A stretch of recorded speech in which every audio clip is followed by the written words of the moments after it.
Beste meneer Kamp, al 40 jaar loop ik haast elke dag naar paal 10 om inspiratie op te doen voor mijn schilderen. In de zomer, maar ook op de prachtige winterdagen waarin de proefboring plaats zou vinden. Ik maak de herfststormen mee, de stille winterdagen, het ijs in de zee. Het vroege voorjaar, waar de kleuren verzonken zijn, maar de eerste leeuwerik wit in de lucht. De laatste plek in Nederland waar het stil is, waar je alleen kan zijn met de natuur en met de zee. Ja, op deze plek, als je hier loopt, hier heb je zo'n ontzettende wijsheid, zo'n prachtig uitzicht. Ja, hier is eigenlijk niks en dat is juist het bijzondere, dat er helemaal niks is. Want overal in Nederland is iets, maar hier is gewoon een uitzicht met niks. Als je hier zo over de zee kijkt, ja, je hebt het gevoel dat je zo naar Scandinavië kan kijken. Want tussen hier en Scandinavië is alleen maar zee, alleen maar wijds uitzicht. En dat is, ja, altijd als je hier komt, dat is gewoon geweldig. Wij mensen kunnen niet zonder de natuur. Leven zonder verwondering over het grote mysterie. Dan zou de wereld zo hard worden. Het is hier nog een van de laatste ongerepte stranden van Nederland. En daar past een boortoren, zou daarin vloeken. Grootschalige stellage midden in de zee. Dat maakt de beleving op een gegeven moment helemaal kapot.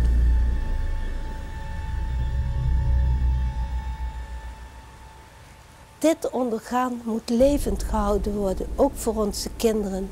Dit is een van de laatste plekken in Nederland waar dat nog kan. Beste meneer Kamp, alsjeblieft blijf er vanaf.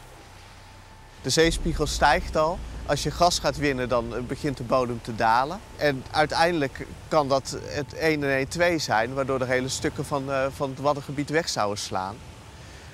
Maar wat ik zelf nog als een groter gevaar zag, is als er een keer een olietanker langskomt, de boel niet meer onder controle heeft in een vliegende storm en tegen zo'n platform aankomt, ja, dan heb je een olieramp. En zeker in dat soort omstandigheden, met dat stormweer, dan is dat niet meer onder controle te houden. En ja, als die olie eenmaal de Waddenzee inkomt, dan is de ramp niet te overzien. In deze tijd van het jaar kan de Waddenzee behoorlijk tekeer gaan. En het bezoek aan de eilanden Ameland en Terschelling heeft in deze maanden voor de meeste toeristen dan ook niet veel aantrekkelijks. En eenmaal aan land gekomen zijn de zorgen nog niet over. Ook daar is nog makkelijk een nat pak op te lopen. Maar in het stille Nes op Ameland zal men dan toch eindelijk kunnen genieten van de afzondering. Dat dacht u maar.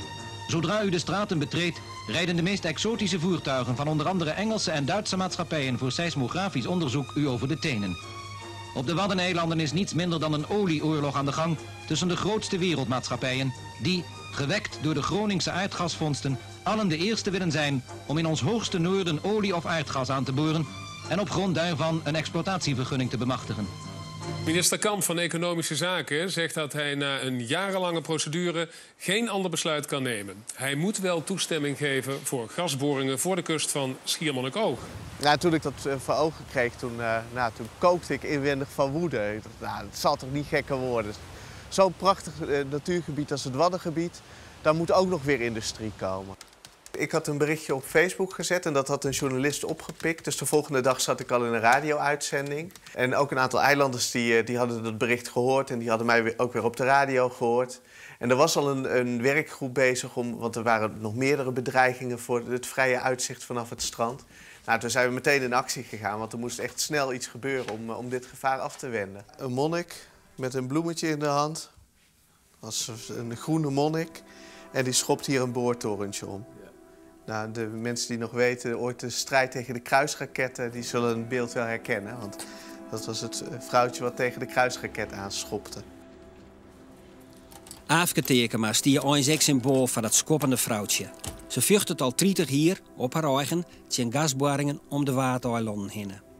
En dan wordt er afgesproken dat het beschermd wordt. He, behouden en beschermen. En dan zie je toch dat er elementen zijn bij de politiek om dat toch te gaan verstoren en toch te exploiteren, omdat er veel ja, ik zeg altijd niet geld, maar goud zit eronder. En dat moet eruit.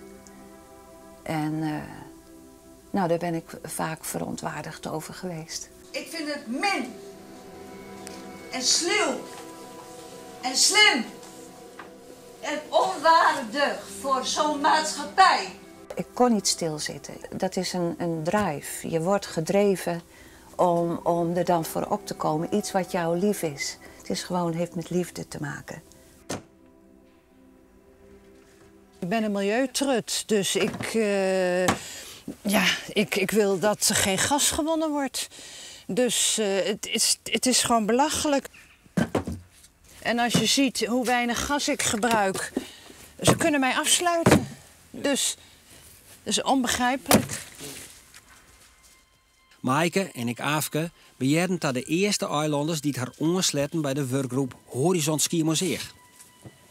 Heel fijn om dus niet meer alleen te zijn en dat je dan ondersteuning krijgt door anderen en dan speciaal door eilanders. Dat voelt heel goed. Dat je dat samen kunt doen. Niet meer zo als Einzelgänger. Ja, het heeft me slapeloze nachten gekost. Je zal maar op Schiermonnikoog wonen of op Terschelling. En je mag daar best de gemeenteraad kiezen, maar je hebt totaal niets in de melk te brokkelen als er een proefboring of een boring gepland wordt op jouw eiland of vlakbij jouw eiland in een mooi natuurgebied. Je zal daar maar in de recreatie werken en denken van, komen de toeristen straks nog wel als daar een boorplatform vlak voor het strand komt. Het enige wat deze minister zegt is, ja, ik heb in de wet gekeken en in die wet staat geen enkele grond waarop ik nee mag zeggen. Nou, dan heb ik het zwaar met deze minister aan de stok. We schreeuwen 29 juni 2016. GroenLinks spreekt de Tweede Kamer erop aan naar zorgelijke telefoontjes van de eilanden. Ook de grote milieuclubs worden oespield met mailtjes van verontreesde leden. Ik merk het op Twitter en op Facebook en we kregen ook mailtjes binnen bij de Waddenvereniging van wat gaan jullie hier aan doen? Dat kan toch niet? Dit kan toch niet meer? We hadden natuurlijk ook net discussie over de Schelling gehad. We hadden net de onderhandelingen over Parijs, over het klimaatonderhandelingen gehad. Het gedoe bij Groningen. En dan ineens kwam dit er zo tussendoor gefietst. En voor heel veel mensen voelde dat niet goed. Maria Minnesma is al jaren het boegbeeld van Duurzaam Nederland. Ik bij haar ging de alarmbel na. Ik dacht ook meteen, nee, niet weer. Dus toen ben ik wat gaan rondbellen met collega's in het veld. En toen bleek dat de verontwaardiging wel heel breed was. En ik denk dat de Waddeneilanden ook een ander sentiment hebben dan Groningen of welke andere plek dan ook. Dus hier krijg je wel sneller meteen heel Nederland over je heen. Van daar in ieder geval niet. Het liedste bewennen waardeiland Schiermonnikoog had een grote delegatie afvaardigen naar Den Haag. Verklaart door Skieren Moensen en met een duidelijk doel. Iedereen heeft het gelezen, iedereen heeft het gehoord. Dat bij Schiermonnikoog straks naar gas wordt geboord. Maar dat kunnen wij toch echt niet accepteren. Dus we moeten met z'n allen protesteren. Ex-Kielge is goed voor Sint-Wurgen. Dit is zeker solidariteit. We moeten voorkomen dat er een gaswinning door gaat zetten op de Wadden. Dus wij staan hierin ook veiligant achter ons broertje Schiermonnikoog. Toen kwamen we in Den Haag, weet ik nog, en toen zei de politie, u moet zich daar opstellen. Ik zeg helemaal niet, wij gaan ons verkleden als monniken. Oh. Ik vond dat zo geweldig dat wij helemaal muisstil daar naartoe liepen. Er zat er een achter mij te kletsen. Ik hou je snater nou. En allemaal mensen keken naar ons van, echt zo van, hele grote groep. En dan zeggen ze niks. Ja, dat vond ik wel een interessant moment eigenlijk. Ja, zo van, zo werkt het dus. Want ik had dat nooit zo. Ik was wel vroeger in Den Haag geweest om te demonstreren, maar dan zag je geen Kamerleden. Maar deze keer kwam de voltallige commissie bijna naar buiten. En dat vond ik toch wel eigenlijk ergens indrukwekkend ook. Dat ze de moeite namen om dat aan te horen en onze argumenten. Nee, we hadden dat natuurlijk van tevoren al samen voorbereid met natuur- en milieuorganisaties, met bewoners van Schiermonnikoog had ik contact. Ook mensen uit Friesland, uit een GroenLinks daar, die met z'n allen gekeken hebben wat is nou effectief om nog een keer kracht bij te zetten dat we dit eiland gewoon mooi en natuurlijk moeten laten. Dat verhaal van de monniken kende ik niet. Ik hoorde dat van iemand van Schiermonnikoog en ik dacht van ja, dat is een heel mooi symbool voor rust en historie en ruimte. En je zag ook dat het in de media en ook op het plein een enorme impact had. Ja, wat altijd indruk maakt op Kamerleden is als burgers de moeite nemen om naar Den Haag te komen. Zeker als ze van ver komen. Want nou ja, vanaf Schiermonnikoog ben je gewoon een hele dag aan het reizen om hier te komen. Kan je hier 2 uur zijn, moet je heel snel weer terug om de laatste boot te halen. En het feit dat mensen de moeite nemen om naar Den Haag te komen, dat maakt eigenlijk altijd indruk op Kamerleden. En ik heb dat in meerdere dingen gezien met schaliegas, met Groningen. Dan luisteren Kamerleden toch naar de burgers en krijg je heel veel voor elkaar. Zo'n protest, dat is altijd, ja, dat vind ik zelf. Ik heb nu net pak met een das aan en ik vertegenwoordig de regering, in ieder geval de Kamer, maar coalitiepartij.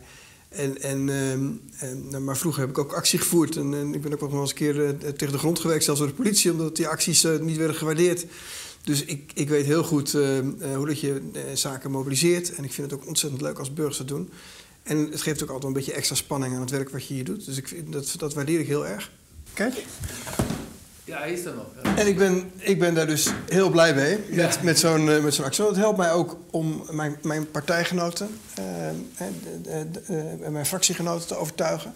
En het helpt mij ook om natuurlijk in gesprekken met het kabinet te laten zien dat er echt heel veel mensen zijn die dit niet willen. Ja. En als volksvertegenwoordiger helpt het dan als je zoiets krijgt. En ik ben er ook heel trots op, daarom staat hij ook nog steeds op mijn kamer. Ja, dat ik vanuit de Kamer mijn steentje heb mogen bijdragen om de natuur te beschermen en fossiele brandstoffen wat minder belangrijk te maken in onze economie. Ja, er was een petitie gestart door iemand die een fanatiek bezoeker was van het eiland. En toen mensen doorkregen dat daar gasboringen gingen plaatsvinden, werd die petitie heel veel gedeeld op social media. En die ging echt als een speer. En die had binnen no time had die tienduizenden handtekeningen. En ik moet wel zeggen dat ik nog nooit heb gezien dat een petitie in zo weinig tijd zo ontzettend veel steun heeft gekregen. Nou, je ziet dat de Waddeneilanden, natuurlijk voor mensen is dat, voor heel veel Nederlanders, die hebben er hele mooie herinneringen aan. Die zijn er op vakantie geweest, ze kennen het als het laatste stukje mooie natuur in Nederland. Dus het feit dat je daar iets industrieels gaat doen, iets vervuilends, iets wat met fossiele brandstoffen te maken heeft, dat raakt blijkbaar een snaar. En er zijn heel veel mensen die het er niet mee eens zijn. Waarom naar Den Haag? Een amendement waarin de proefboringen van Schiermonnikoog aangekant worden, krijgt een Kamermeerderheid. Maar minister Kamp laat die aankeuring naast hem del. Ja, ik vind dat ronduit teleurstellend. De officiële regels zeggen dat je een aangenomen Kamermotie als minister alleen maar naast je neer kan leggen alsof het landsbelang zich ertegen verzet of als het echt niet uitvoerbaar is. Nou, zo'n beetje gas wat daar nog bij Schiermonnikoog zou zitten, is niet een kwestie van landsbelang. En het is juridisch uitvoerbaar, want minister Kamp heeft al eerder met andere exploitanten ook allerlei afspraken gemaakt voor uitstel van boringen. Nou, Kamp is natuurlijk iemand die vrij rechtlijnig is en hij had gelijk. En dat vergunningentraject, dat liep al. En er waren allemaal al stappen ingezet. En dan kun je niet als overheid in een lopend traject ineens zeggen van nou, nu vind ik het niet meer leuk, dus ik stop. Je moet ook een betrouwbare overheid blijven. Dus hij is heel rechtlijnig, maar wat hij zegt klopt over het algemeen wel. Ik denk dat het voor hem gewoon een spel is wat hij speelt. En je kan natuurlijk voor elke stelling een aantal argumenten uit je mouw schudden van zowel voor- en tegenstanders. En daar is hij natuurlijk erg bedreven in. Hij zei alleen maar in Bananenrepubliek kun je een vergunning intrekken. Als je die helemaal gegeven hebt. Als je die gegeven hebt. Dus met mijn collega's dachten wij, nou dan maken we van Schiermonnikoog een Bananenrepubliek. En dan trekt minister Kamp zijn vergunning in. En de volgende dag zijn wij naar het winkeltje gelopen hier op Schiermonnikoog. Hebben we een stuk of 30 bananen gekocht. Zijn we naar het strand gegaan en hebben we ze gestrooid langs de vloedlijn. We hebben een fotomontage gemaakt en geplaatst op sociale media de volgende dag. Ja. En dat ging viral. De proefboringen van Engie van Schiermonnikoog gaan onverminderd terug. De eerste slag is verleden. Maar de Tweede Kamer is voldwaande met het op een nij besef van de mijnbouwwet. De milieuclubs en de eilanders zetten de Kamerleden onder druk om nou in die wet alle boringen om de eilanden heen te verbieden. Na onderhandelings met de VVD van minister Kamp komt Jan Vos van de Partij van de Arbeid met een compromis. Waarbij boeren van Schiermonnikoog nog altijd mogelijk is. Maar het wordt wel een stuk duurder. Dan is nu het woord aan de heer Jan Vos namens de PvdA. Ik denk dat het van belang is dat we nieuwe mijnbouwinstallaties op die eilanden niet toestaan. Dat we ook zeggen dat in de Waddenzee die mijnbouwinstallaties niet zijn toegestaan. En dat in Natura 2000 gebieden het niet toegestaan is om nieuwe mijnbouwinstallaties te plaatsen. En dan heb ik heel precies gedefinieerd hoe ik erover denk. En natuurlijk is het dan mogelijk om bijvoorbeeld van een afstandje, als je dat zou willen, schuin onder die gebieden te gaan boren. Elke onderhandeling met Henk Kamp is moeilijk. Henk Kamp luistert eigenlijk alleen maar als je een door de meerderheid van de Tweede Kamer ondertekend amendement hebt, een wetswijziging, waar die echt op geen enkele manier onderuit kan. Dan luistert hij maar een enkel keertje, en dat was in dit geval ook zo. Kun je toch wel afspraken met hem maken waarvan ik zeg van nou, dat vind ik in alle redelijkheid. Kijk, wij hadden liever gezegd, dat doet het gewoon helemaal niet, in die hele omgeving niet. Maar ja, je werkt samen met iemand die hele andere ideeën heeft. Dit is het compromis wat eruit is gekomen. Ik denk dat in dit geval, ja, ik had het zelf liever nog iets anders gezien, maar ik denk dat het een goed compromis is. Nou, het werd gepresenteerd als, kijk eens hoe fantastisch en we hebben het allemaal geregeld. Maar iedereen had donders goed door dat het helemaal niet geregeld was. En dat ze nog steeds door konden gaan met boeren. Alleen dan van een afstandje en schuin. Ja, daar los je niks mee op natuurlijk. Stel dat die proefboring doorgaat. Wat betekent dat voor jou? Nou, dat zou ik heel erg vinden. Maar ja, het is al lang bezig. En ja, dan moet je je overgeven. Dan is de verantwoordelijkheid die je voelt voor dit gebied en voor dit eiland en voor andere eilanden, dat heb je dan niet meer. Dan is de minister verantwoordelijk. De koning is sowieso niet verantwoordelijk, dus de minister moet het dan maar verder op zijn eigen konto schrijven. Die is verantwoordelijk. Ja. Ook voor de gevolgen. Ja, maar dan zijn we wel te laat. Dan is alles te laat. Dan is alles gebeurd. Nou ja, ik begrijp van binnenuit dat economische zaken ook een factor is die Engie soms onder druk zet. Van ga nou door met die aanvraag. Dus dan... Ja, de verwevenheid van ons departement en van de mensen die daar werken met de olie- en gasindustrie is heel groot. Mensen stappen over en er wordt het ook... De begroting van EZ wordt voor een groot deel eigenlijk bepaald ook door die opbrengsten. Dus dat is echt een fossiele belangenbehartiger. En daar zijn de neuzen wel omgegaan de afgelopen 4,5 jaar. Dus er is ook een hele nieuwe generatie, die ook anders gedacht. Maar ja, je ziet dat het proces nog niet voltooid is. Het is een transitie. We hadden op een gegeven moment waren we met verschillende organisaties bij elkaar gekomen. En ook met mensen van Schiermonnikoog. Ja. Om te kijken van wat kunnen we hier tegen doen. En toen was er iemand, ik weet niet meer wie, die zei van ja, misschien moeten we ook gewoon aan Engie vragen om niet te gaan boren. Ja. En we dachten, ja, hoezo? Denk je dat echt dat ze gaan luisteren? Nou, wie niet waagt, niet wint. Ja. Toen heb ik contact gezocht met Tjerk Wagenaar van Natuur en Milieu. Want die had de baas van Engie wel eens ontmoet. Die had een 06-nummer. Dus ik gevraagd van, kun je contact maken met die man en vragen of ik hem kan bellen. En dat heeft hij gedaan. En toen heb ik met Ruud Bos van Engie gebeld. Van, kijk, je begrijpt, wij zien dit niet zitten. Maar heeft het zin om daar een gesprek met jou over te hebben om inderdaad niet te gaan boren? Engie had zichzelf net als een nieuw duurzaam bedrijf neergezet.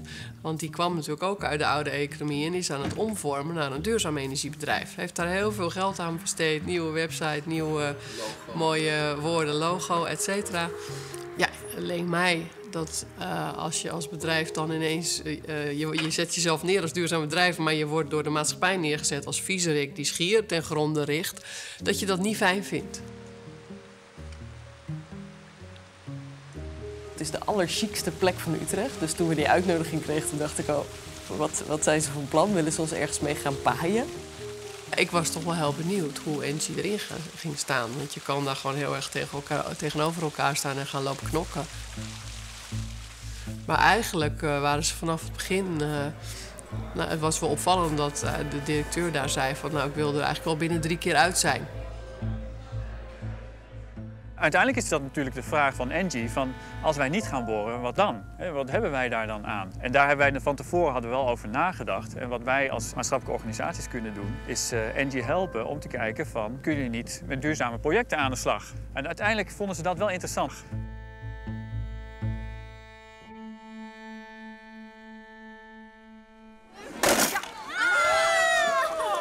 Het is gezellig tijdens de Struwmarkt op Schiermonnikoog. Maar er is ook aandacht voor serieuze zaken. Eilanders vragen of de bezoekers van de markt een kaartje willen ondertekenen met het verzoek om niet te boren op het eiland.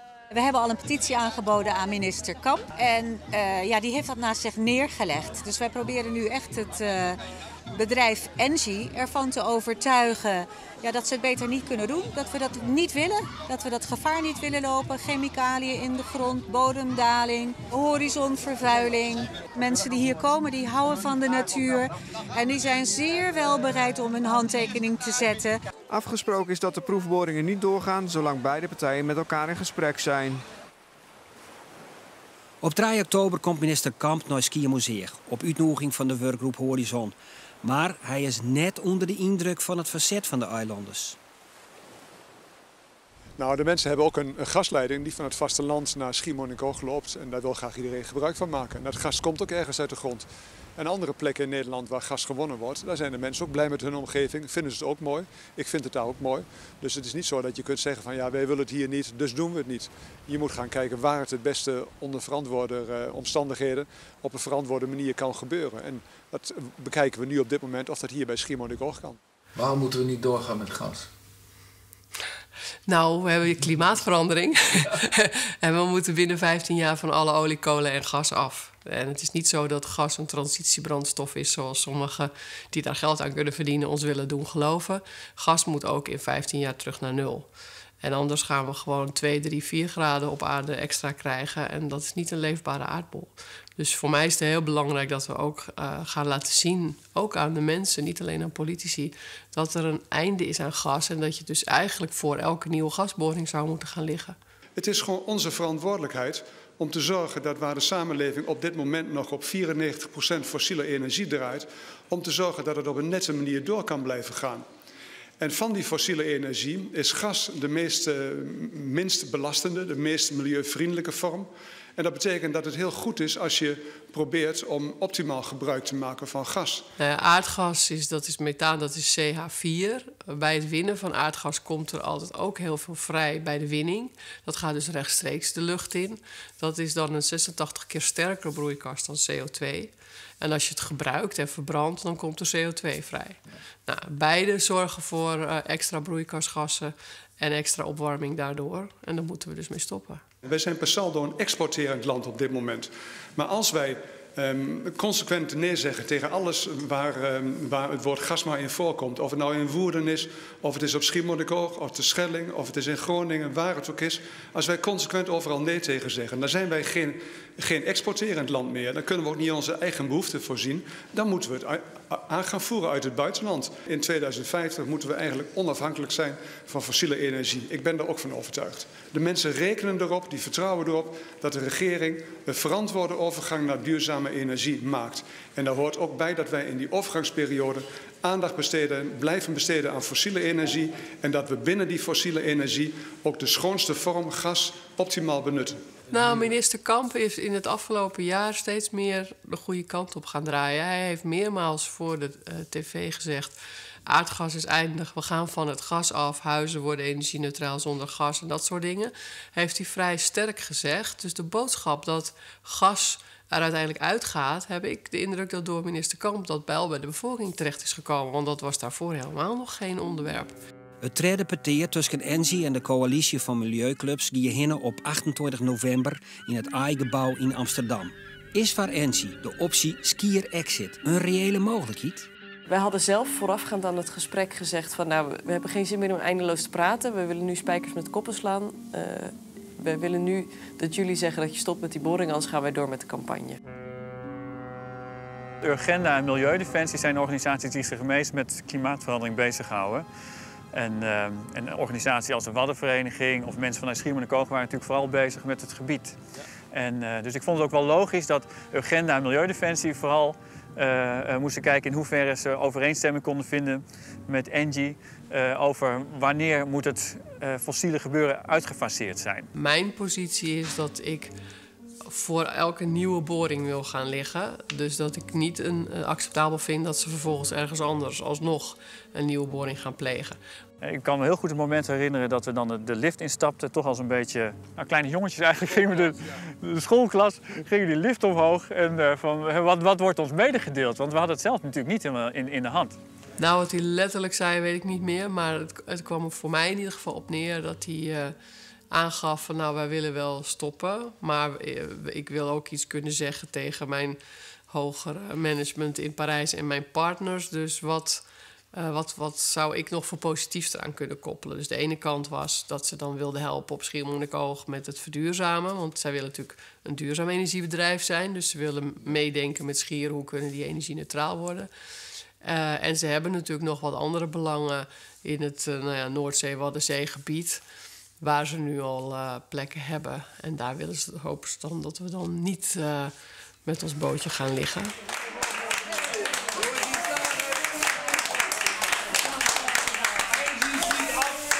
Ziet af van vroegboringen naar gas ten noorden van Schiermonnikoog. Oh, zeg maar eens een keer. En uiteindelijk komen ze naar buiten op het moment dat de Kamer debatteert over gaswinning in Groningen, de schade. En dan raakt het bijna ondergesneeuwd. Ze willen ook niet meedoen aan deze film. Het is toch een win-win situatie. Ik heb me over verbaasd dat ENGIE toch niet wat meer naar buiten heeft durven ventileren van wij zijn een bedrijf die hernieuwbare energie serieus neemt.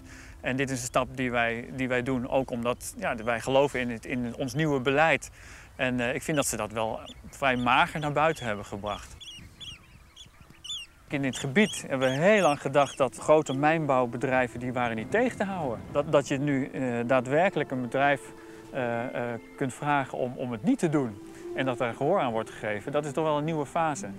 En, dus ik zie het wel dat dit een start is van een nieuwe tijd wat dat betreft. Dat we dat niet meer gaan doen.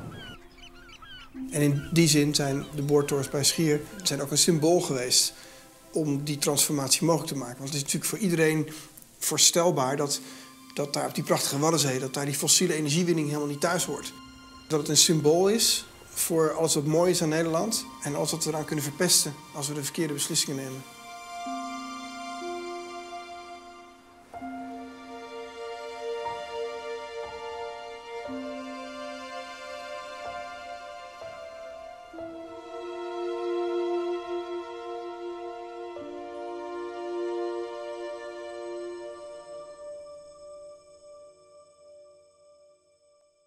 Na je wieke dierenrechtenactivist Peter Jansen en de Jehovah's getuigen in beeld bracht door jonge filmmakers.